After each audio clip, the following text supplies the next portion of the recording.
Hi there, it's Peter Bourne and here we're getting the wines on World Chardonnay Day at the Coast in Sydney. I'm with Andrew Spinaze from Tyrrell's and David Bicknell from Oakridge, and we're just having a look at the Tyrrell's wine now, the VAT 47, and of course the famous VAT number way back to 1971. Yeah, Peter, first vintage 1971. So I've been involved in those since 1980.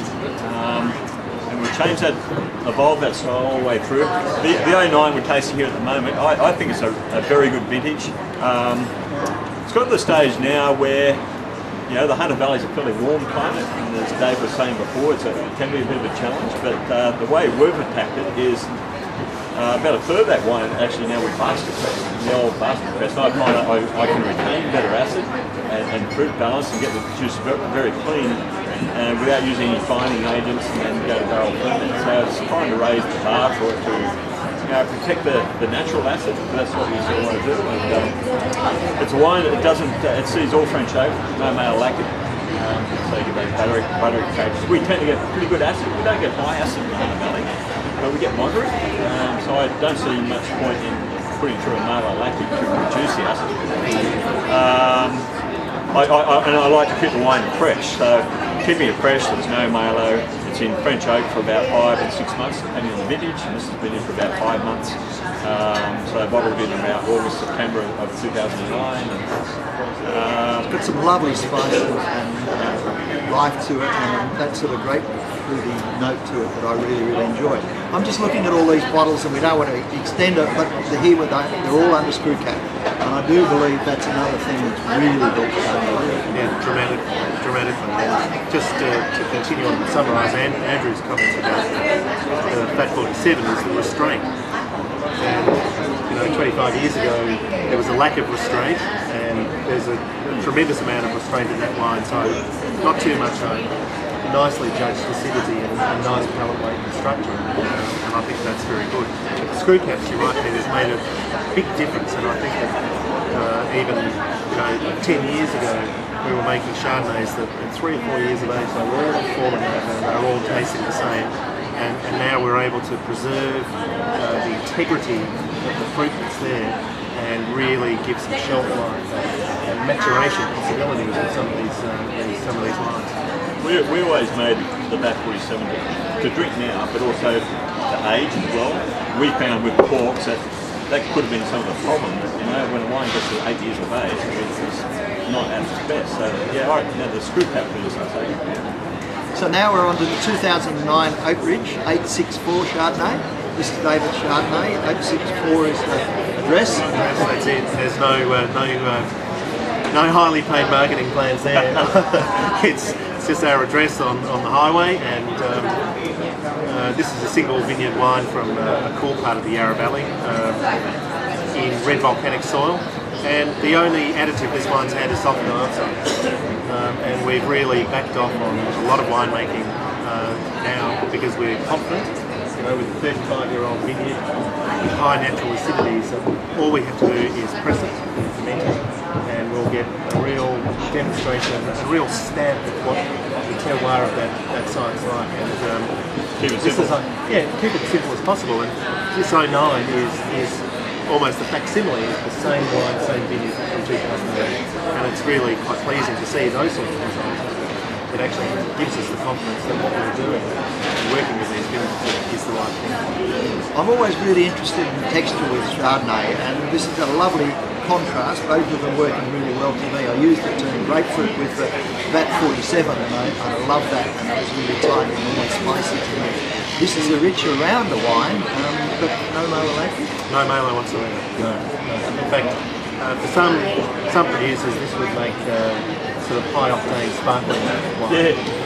You know, it's quite an elevated acidity, and that's what we get naturally from that vineyard. Like Andrew, the approach is to not put it through malo, because we actually want to retain that freshness, and that actually provides length on the palate, and I think that's one of the things that Yarra Valley can really do. They can produce a very fine, a little bit maybe bony when they're younger, but very long, pure, light acidity. One of the things I find with hunters is that there can be a little more citrus backbone to the wines, and that's also in the Semolines. You know, with your wine, I know you use a little bit of solids, which is the extra bit of pulp in the grapes. It's suspended in the juice. And that gives it that lovely texture on the wine. It's A little bit, a lot. Okay, and it makes it very, not only fresh, but very delicate, but with a lot of texture. And that doesn't make the colour clumsy. It leaves it very long and fresh. It's a beautiful wine. Yeah. I mean, that's the great conundrum of a wine like this, that it has got that textural richness, but it's not heavy in any way at all. And it's just interesting, the first one we tasted from Tasmania, then New South Wales, the Hunter Valley, but of course Tumbarumba is another area, and Orange that are doing things well in New South Wales. In Victoria, there's a whole range. Obviously the home has been the Yarra Valley, but Mornington, certainly Macedon, Geelong with the richer style, and Beechworth.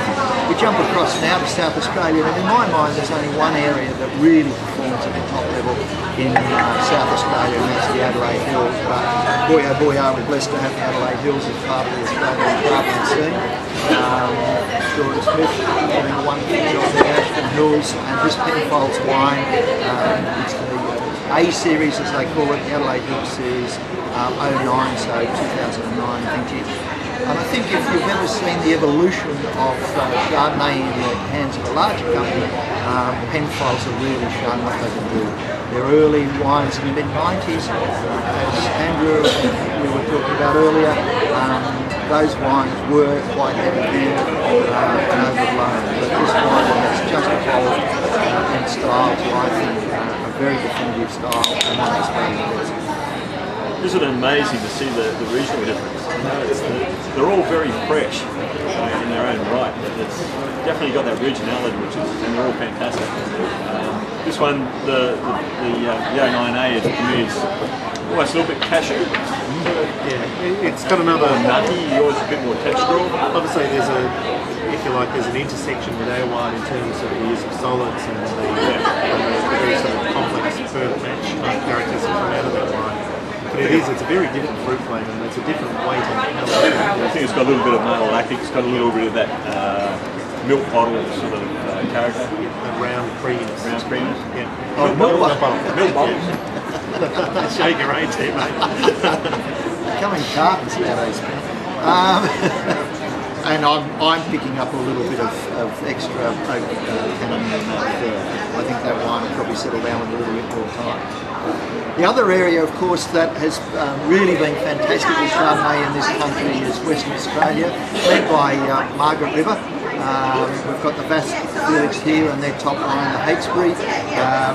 And this style to me, I've always described as peaches and cream from Margaret River. The Great Southern, of course, does some great Chardonnays as well.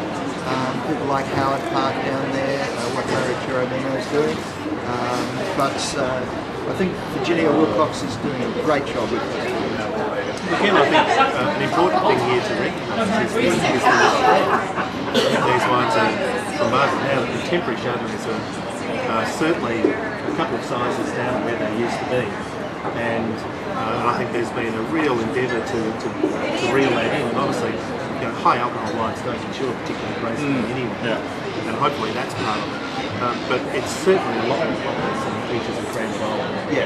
I talked to Virginia about this wine. It's whole fruit pressed in the press, and very, very high in solids. So the juice is quite opaque, lots of solids. It's barrel select. Again, like the first three, no malolactic.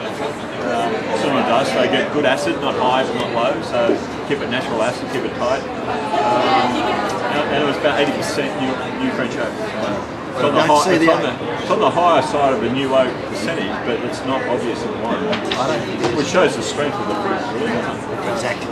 And I think that's a really good point to pick up. And I was just talking with a tasting group last night, and I think the winemaking artifice that we can use with Chardonnay, that you guys can use with Chardonnay, is all about understanding the concentration of fruit. And I was using an example, and it's like the foundations of a house. If you've got solid foundations, you can start to build other things on top. And I think when you've got that solid foundation of quality fruit and from good vineyards and good sites, I think then you can add that winemaking that can build on the flavours and not overwhelm.